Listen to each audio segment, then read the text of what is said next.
कसाईनुमा मौत. तर ही कसाईनुमा मौत त्याने या नूराला दिली. नूराच्या दोन्ही डोळ्यांमध्ये त्याने अगदी जवळून म्हणजे पॉईंट ब्लँक ज्याला म्हणतो आपण, अशा पद्धतीने 2 गोळ्या झाडल्या होत्या. नंतर त्याच्या शरीरात जिथे छातीत म्हणा, जिथे हृदय असतं त्या हृदयाच्या ठिकाणी नेम धरून अगदी जवळून बंदूक ठेवून 7-8 गोळ्या झाडल्या आणि तो जागीच मेला नूरा.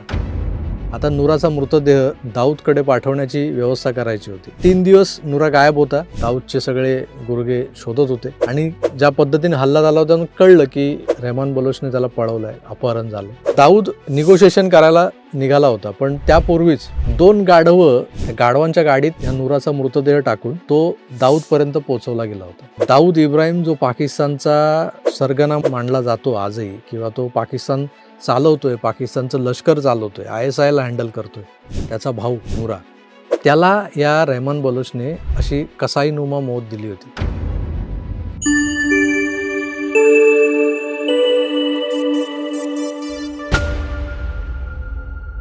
मित्रांनो नमस्कार. धुरंधर पार्ट 2च्या निमित्तानं जे काही सामाजिक आणि राजकीय वातावरण ढवळून निघालंय आपल्या देशातलं, 2 तट पडलेत, म्हणजे जे धुरंधरला सपोर्ट करणारे आणि धुरंधरला विरोध करणारे. कुणी म्हणतंय की हे सगळं थोतांड आहे, या सगळ्या गोष्टी खोट्या आहेत आणि एक प्रोपोगंडा आहे जो अजित डोभाल आणि नरेंद्र मोदी सरकार यांच्या जाहिरातबाजीसाठी चालवलेला हा एक प्रकारचा एक मोठा प्रयत्न आहे आणि त्यातून ते त्या सरकारची प्रतिमा कशी उजळेल हे दाखवण्याचा पुरेपूर प्रयत्न केला गेला आहे. म्हणजे त्या सिनेमामध्ये नरेंद्र मोदींची शपथविधीची जी काही क्लिप दाखवली आहे ती, किंवा नोटबंदीचा कालखंड दाखवला आहे, आणि त्यात थेट दाऊद इब्राहिम हा जगातला टॉप 10 मोस्ट वॉन्टेड दहशतवाद्यांमधला एक आणि भारताचा नंबर 1चा शत्रू, तो स्वतः मरणासन्न अवस्थेत ज्या बेडवर झोपलेला आहे तिथून तो बोलतो. म्हणजे शत्रूच्या तोंडून जेव्हा एखाद्याबद्दल चर्चा होते की एक चायवालेने जीना हराम कर दिया आहे, तिथेच कुठेतरी ह्या सगळ्या चित्रपटाला एक प्रचारकी वळण लागतं किंवा एक प्रोपोगंडा होतो आणि तसं बोलायला वाव मिळतो विरोधकांना.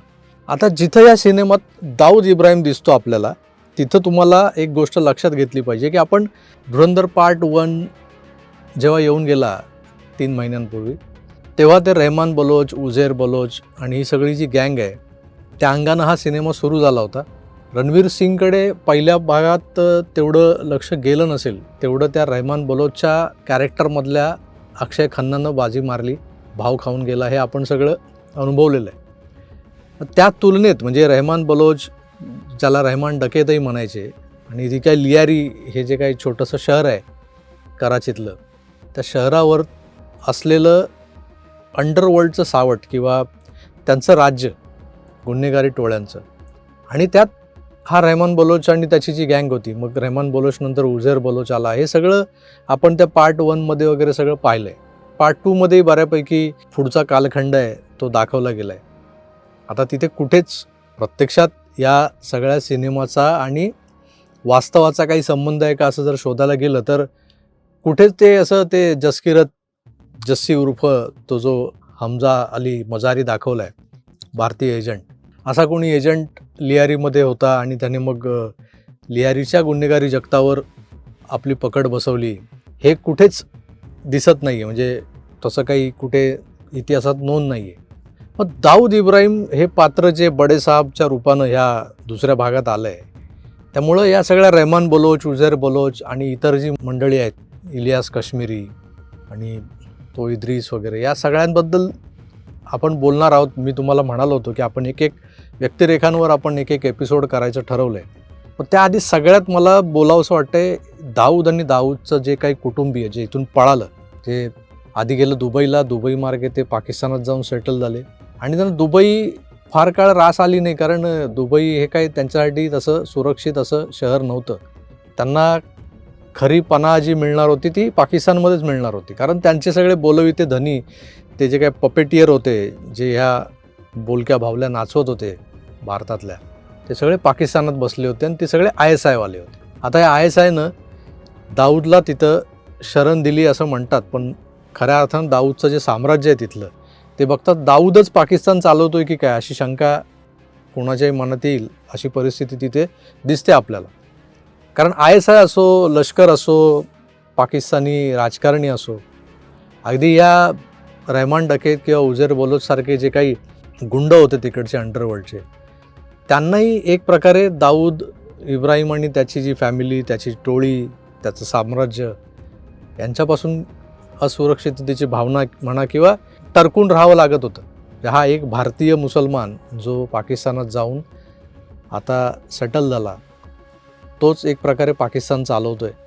त्या दाऊद इब्राहिमबद्दल जेव्हा बोललं जातं तेव्हा त्याची जी फॅमिली त्याच्यासोबत गेली होती, त्याचे जे काही कुटुंबीय गेले होते, त्यातल्या एका फॅमिली मेंबरचा जो उल्लेख वारंवार आता होतो आहे तो म्हणजे दाऊदचा भाऊ, दाऊदचा मोठा भाऊ नूर उल हक इब्राहिम कासकर.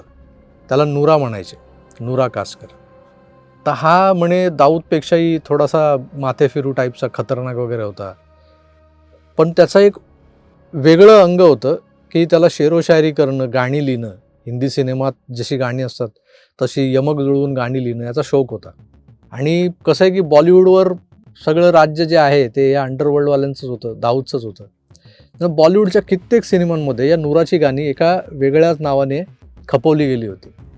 त्याचं नाव थेट दिलं गेलं नव्हतं, पण कोणाच्या तरी भलत्याच्याच नावानं नूराची कित्येक गाणी सिनेमामध्ये होती.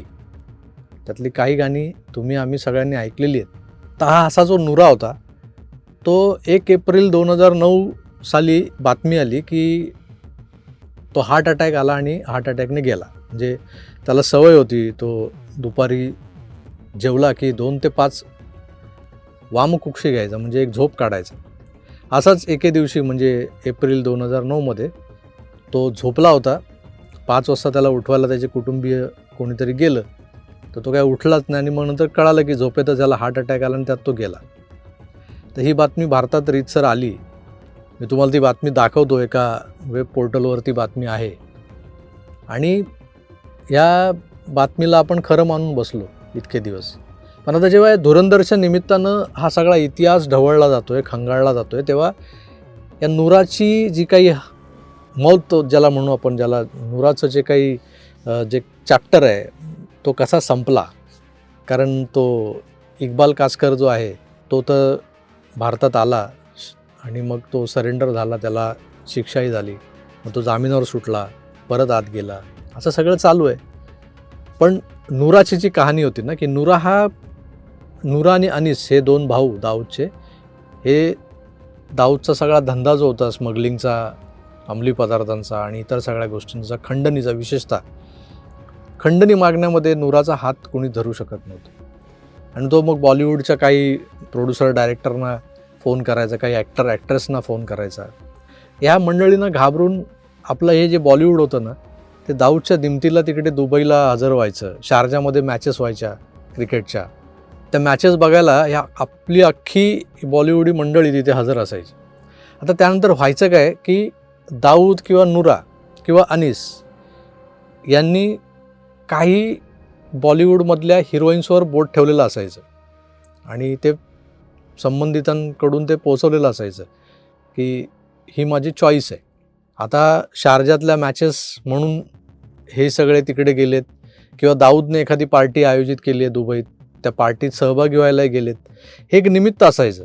खरं कारण तर असायचं की या दाऊद आणि दाऊदच्या सगळ्या ह्या खानावळीला, म्हणजे त्याच्या भावंडांना त्यांची खाज मिटवायची असायची. त्यांना बॉलिवूडमधल्या सिने नट्यांना उपभोगायचं असायचं, म्हणून हे सगळे कारनामे वरकरणी दाखवायला हे इव्हेंट्स केले जायचे. तर तुम्ही ते कित्येक अशा फोटोजमधून वगैरे पाहिलं आहे. आपण शारजाच्या मॅचेस बघायचो जेव्हा 80-86च्या दरम्यानच्या ज्या मॅचेस होत्या. शारजामध्ये रॉथमन्स कप झाला होता, शारजात एशिया कप झाला होता. या 1-2 मॅचेसमध्ये ही सगळी मंडळी आपली बॉलिवूडवाली तिथे दाऊदसोबत मॅच बघताना बघितलेली आपण. आता हा झाला एक विषय. हा नूरा जो होता ना, तो नूरा काय असा हार्ट अटॅक येऊन मेला नव्हता, तर नूराला मारलं गेलं होतं, नूराचा खून झाला होता. कारण नूरा ज्या पद्धतीनं फोनवर भारतात खंडण्या वसूल करायचा, काही लोकांना फोन करून घाबरवायचा. फैजाबाद आणि उत्तर प्रदेशमधून काही मुस्लिम तरुण जे यायचे मुंबईत, त्यांना 2-5 हजार रुपये, 50,000 रुपये असे फुटकळ रकमेवर हायर केलं जायचं, त्यांना गावठी कट्टे दिले जायचे किंवा त्यांच्याकडे असायचे ते. वेळप्रसंगी त्यांना शस्त्र पुरवली जायची आणि मग कुणाच्या तरी घरावर गोळीबार कर किंवा कुणाला तरी 2 गोळ्या मार त्याच्या गाडीवर किंवा एखाद्याला मारूनच टाक, असं सगळं ठरायचं. आणि मग अशी दहशत पसरवल्यानंतर खंडणी इझिली वसूल केली जायची. ही जी काही मोडस ऑपरेंडी होती ती दाऊद गँग पाकिस्तानात बसून चालवत होतं. आणि हे सगळं चालू असताना हा नूरा मारला गेला. नूराबद्दल आपण काय ऐकलं की नूराला हार्ट अटॅक आला आणि नूरा त्यात मेला. नूराचं खरं काय झालं होतं ते आता धुरंधरच्या निमित्तानं बाहेर आलं आहे, तर तेवढंच सांगतो. आणि मला वाटतं रहमान बलोच, उझैर बलोच, इतर मंडळी यांच्याबद्दल बोलताना दाऊद इब्राहिम आणि पाकिस्तानातलं राजकारण, त्या राजकारणातला दाऊदचा जो असलेला स्टेक किंवा दाऊदचं स्थान हे आपण नाकारून पुढे जाऊ शकत नाही. धुरंधर 2मध्येही दाऊदचं महत्त्व अधोरेखित करण्याचा प्रयत्न केला गेला आहे, पण शेवटी काय हा सिनेमा आहे. खरं काय घडतं आहे किंवा काय घडलं आहे हे असं तंतोतंत कोणी तुम्हाला दाखवणार नाही. सिनेमॅटिक लिबर्टी घेऊन थोडंसं त्याला लार्जर दॅन लाईफ करून हे सगळं दाखवलं जातं आहे. पण नूरा कसा मारला गेला हे आजच्या आपल्या एपिसोडचा हा गाभा आहे. हा नूरा ज्या पद्धतीनं इथं अरेरावी करायचा भारतात, फोन करून याला धमकाव त्याला धमकाव, तसंच तेही उद्योग तो पाकिस्तानात करू लागला. आता पाकिस्तान म्हणजे अख्ख्या पाकिस्तानामध्ये खंडणी वसूल करण्याजोगं कोणी एवढं श्रीमंत असणारे कोणी नव्हते. कारण तिथे उद्योगपती म्हणा किंवा बिझनेसमन म्हणा, फिल्म इंडस्ट्री त्यांची तर फारच फुटकळ होती, त्यांच्यात एवढं श्रीमंत कोणी नसायचं की ज्यांच्याकडे हा खंडणी मागेल. हे सगळ्यात गब्बर दाऊद फॅमिली. त्यानंतरही जर कोण श्रीमंत असतील, असे रॉयल असतील, तर ते होते पाकिस्तानी लष्करातले अधिकारी, ISIचे अधिकारी. ते जनरल मेजरपासून सगळ्या ग्रेडपर्यंतचे जे काही अधिकारी होते. कारण ही जी मंडळी होती ना ती अमेरिकेच्या त्या एडवर म्हणजे अमेरिकन मदतीवर पोचली जात होती.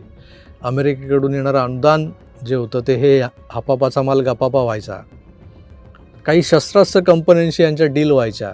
कारण जो महसूल जमा होतो पाकिस्तानात तो कसा, त्याचं बजेटिंग कसं केलं जायचं, तर सगळ्यात जास्त म्हणजे जवळपास 70-75% जो खर्च आहे तो शस्त्र साठा आणि लष्करावर खर्च केला जायचा. कारण सतत भारताची भीती दाखवली जायची, हिंदुस्तान कभी भी अपने पे अटॅक कर सकता है.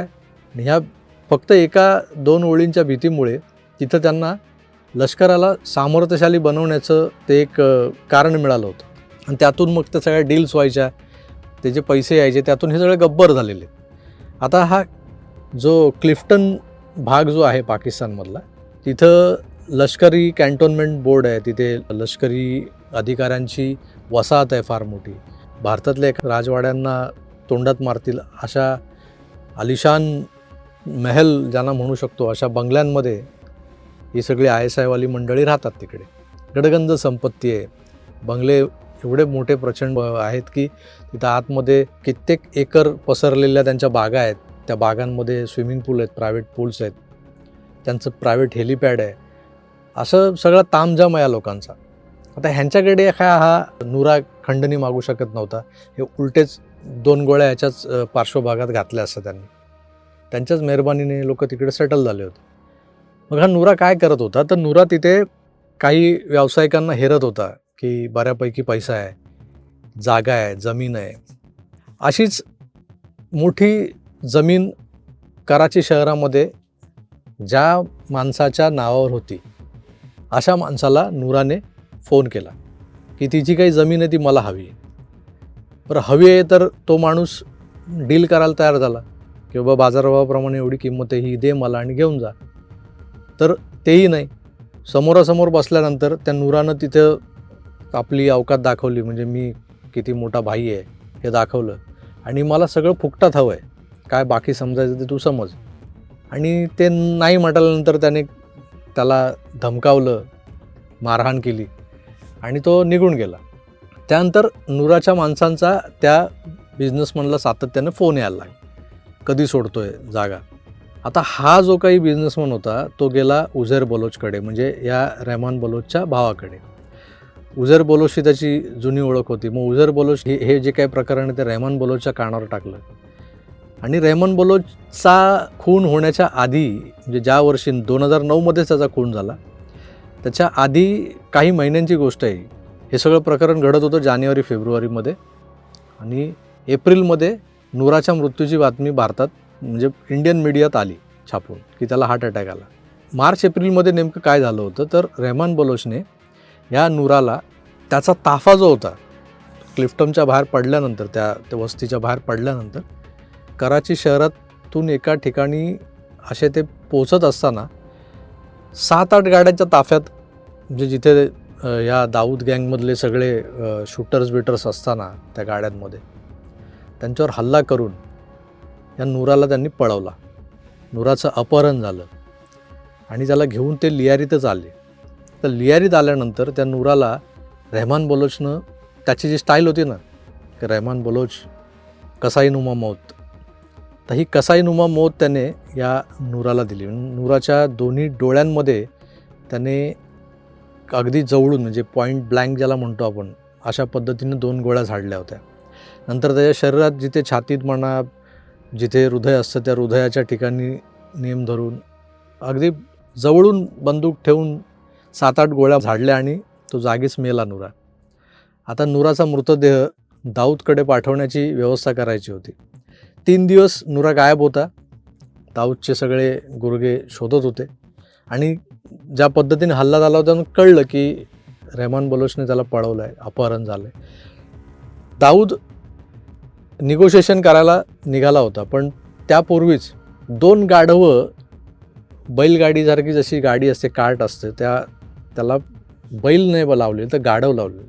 त्या गाढवांच्या गाडीत ह्या नूराचा मृतदेह टाकून तो दाऊदपर्यंत पोचवला गेला होता. दाऊद इब्राहिम जो पाकिस्तानचा सरगना मानला जातो आजही किंवा तो पाकिस्तान चालवतोय, पाकिस्तानचं लष्कर चालवतोय, ISIला हँडल करतोय, त्याचा भाऊ नूरा, त्याला या रेहमान बलोचने अशी कसाईनुमा मौत दिली होती आणि तो मृतदेह दाऊदपर्यंत पोहोचला. दाऊदचं आणि रेहमान बलोचचं तिथून जे काही वाकडं झालं आहे आणि त्याचे रिफर्केशन्स पुढे कसे कसे कुठे कुठे आले म्हणजे अगदी पुढे ज्या काही निवडणुका झाल्या या सगळ्या कालावधीत, या निवडणुका होण्यापूर्वी एक मोठी निवडणूक झाली. त्या निवडणुकीच्या दरम्यान एक मोठ्या आंतरराष्ट्रीय कीर्तीच्या राजकारण्याची तिथं हत्या झाली. अर्थात हे सगळं आडून सांगण्याची गरज नाही. बेनझीर भुत्तो त्या पाकिस्तानच्या प्रधानमंत्री होत्या, त्यांची एका सभेत हत्या करण्यात आली. म्हणजे जाहीर सभा, निवडणुकीची सभा होती आणि त्या भाषण करताना त्यांच्यावर हल्ला झाला, त्या तिथे संपल्या. पण त्याच्याच पुढे मागे या रेहमान बलोचची हत्या करण्यात आली होती आणि ती हत्या सिनेमात दाखवली आहे त्याप्रमाणे तिथे कुठेच बडेसाहेबचा अँगल नव्हता. दाऊदने त्यात पुढाकार घेतला आहे किंवा दाऊदने रेहमान बलोचला मारला असं दाखवलं नाही. पण त्यामागेही दाऊद होता, कारण दाऊदला आपल्या भावाचा बदला घ्यायचा होता नूराच्या हत्येचा. तर नूरा हा जो काही दाऊदचा भाऊ, मोठा भाऊ दाऊदपेक्षा, तो जो मारला गेला तो ह्या अशा पद्धतीने मारला गेला आहे. पण आपल्याकडे इंडियन मीडियामध्ये भारतीय प्रसारमाध्यमांनी ज्या पद्धतीने ही बातमी प्रसारित केली होती की त्याला हार्ट अटॅक आला आणि तो झोपेतच त्याचा मृत्यू झाला, त्याचा मी स्क्रीनशॉट तुम्हाला दाखवला मगाशी.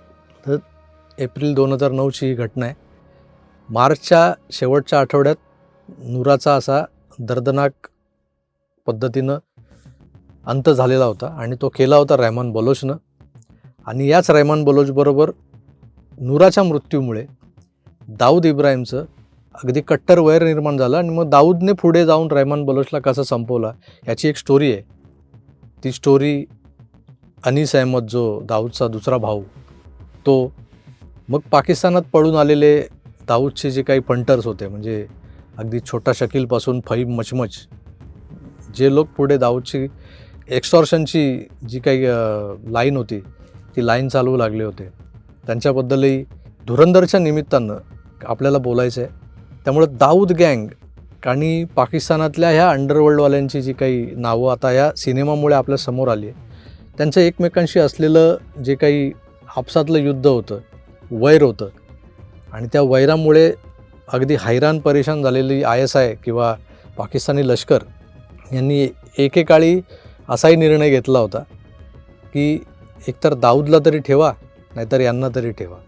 म्हणजे अशी परिस्थिती तिकडे निर्माण झाली होती. या सगळ्यांवर आपण बोलणार आहोत, एक एक व्यक्तिरेखा उलगडणार आहोत. पण हा जो एक छोटासा पैलू होता या सगळ्या, पाकिस्तान, कराची आणि कराचीतलं लियारी नावाचं शहर, या सगळ्या गोष्टींमध्ये जे आपल्याला इंडियन कनेक्शन जे दिसतं आहे, जे मुंबईतलं कनेक्शन आहे, म्हणजे दाऊद इब्राहिमची पूर्ण फॅमिली, आणि दाऊद इथून पळून गेल्यानंतर पाकिस्तानात काय काय सहन करत होता, आता जो ज्या पद्धतीने दाखवलं आहे रुग्णशय्येवर, तो तसाच आहे का, किंवा तो यापूर्वीच गचकला आहे पण तो जिवंत असल्याचा भास निर्माण केला जातो. नेमकं काय म्हणजे दाऊद हट्टाकट्टा आहे की बेडरिडन आहे की यापूर्वीच मेला आहे, यावरही बऱ्याच गोष्टी धुरंधरच्या निमित्तानं बाहेर येत आहेत, त्यावरही आपण बोलणार आहोत. तुर्तास मी इथेच थांबतो. ही थोडीशी लांबलेली जी काही स्टोरी होती नूराबद्दल, नूरा जो हिंदी सिनेमातली गाणी लिहायचा, शेरोशायरी करायचा, त्याचबरोबर तो या सगळ्या निर्मात्या निर्देशकांना वगैरे आणि हिरो हिरोईन्सना फोन करून त्रासही द्यायचा खंडणीसाठी आणि इतर गोष्टींसाठी. हिरो हिरोईन्सना कशासाठी ते तुम्हाला मगाशी मी सांगितलं. तर अशा या नूराचा अंत झाला आणि तो रहमान बलोचच्या हस्ते झाला आहे. हे एक कनेक्शन आहे धुरंधरचं दाऊद इब्राहिमच्या गँगशी. तेवढंच सांगायचं होतं. पुन्हा भेटूच, तोवर आपली काळजी घ्या आणि पाहत राहा आपलं आवडतं यूट्यूब चॅनल आकार DG9. धन्यवाद. नमस्कार.